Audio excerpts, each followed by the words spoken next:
I'm home. Gary? Gare Bear? Gary? Gary! Have you seen Gary? No. Nope. Nope. Gary's been snail napped. Gary! So, Tom, starting with you, over this last summer, Nickelodeon released a tweet that identified SpongeBob as an LGBTQ ally, which Twitter loved. This is something that pops up, I think, every few years.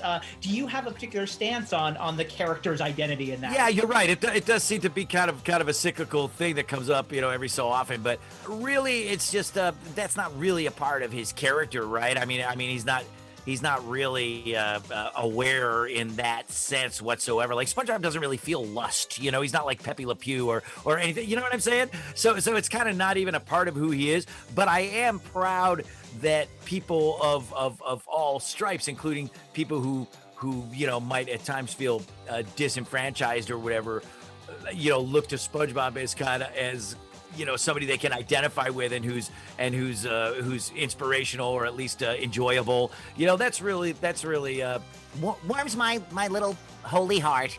Well, it is funny. I mean, I think of episodes like the one where he and Patrick, take the parent of baby Scallop. The Scallop. Right. Those seem to get caught up in the culture wars sometimes. Is that frustrating for you when that happens? When people treat it that way? I guess it would be if I let it, but it's just such nonsense. You know what I mean? Like I always say, like, it's not even really a part of it. Like I understand that, like, in a different kind of show that might be an issue, but like when it's just comedy, like nobody, when you'd see the Three Stooges laying in a bed together with their nightcaps, you weren't like, wow, I wonder if Larry and Moe are an item, It's are Laurel and Hardy dating? You never really, it just kind of isn't part of it. It's so outside the universe that it's kind of ridiculous, but you're right. I mean, we do live in a world where anything that can be used as a distracting culture war dividing wedge will be. The world of Bikini Bottom is such its own universe that it's only natural that people are going to latch onto it and bring it into their universe. That's what good entertainment does, I guess, right? Is it strange for you whenever you see this character you work on become caught up in like a larger culture war? Does it just make you think like, what's going on here? I don't pay much attention, honestly. Just, people are going to think what they think, and they're going to drive some opinion forward, especially with the echo chamber of social media, et cetera, et cetera. So, I mean, most of that stuff gets blown out of proportion. It's like Bugs Bunny. Like, is he like, what age is Bugs Bunny? It's like, well, I don't know. He's 12, he's 20, he's 40.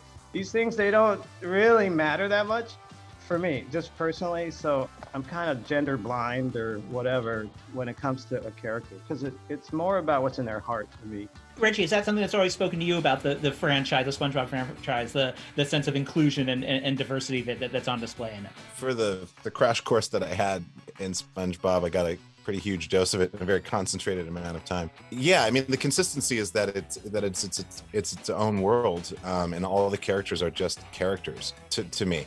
I like when I'm watching it, I don't associate it to anything at all. I'm just watching what these characters are doing. I'm never like, oh, you know what, Squidward's a lot like my friend Marcia, or you know what, this actually explains why the Bay of Pigs crisis could have blown out of proportion. It's just more like I'm just watching the show and I'm experiencing the joy of how silly and absurd and crazy it is.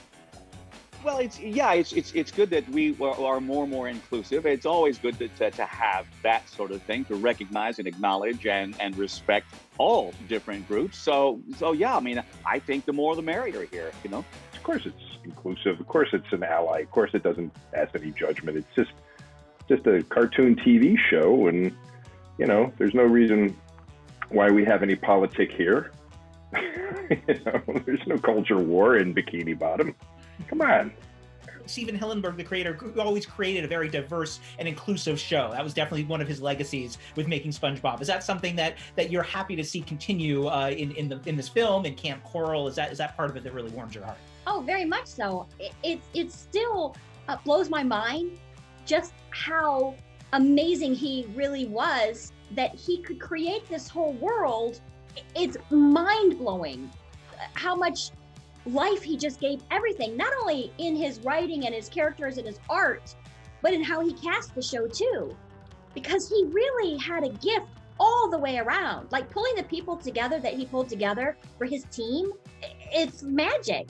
Yeah, Steve was just a really, you know, without even really trying to be or whatever, like he was just kind of a open-hearted person, you know, that kind of stuff didn't really matter to him. And he was a very warm and loving person. And I think that came out in the show. And I think that's one thing that people of all backgrounds and stripes, you know, regardless of geographical boundaries or linguistic boundaries, because the show's dubbed in a million languages, that world that he created that came from him without even really trying to, I'm going to make a warm, fuzzy, lovely place. Like he never really thought like that, but he did create this place that's, you know, people want to go to. People want to go and hang out in Bikini Bottom for 22 minutes. You know, it's like the bar in Cheers, you know, people go, I'd like to go there and hang out with those people, including Squidward.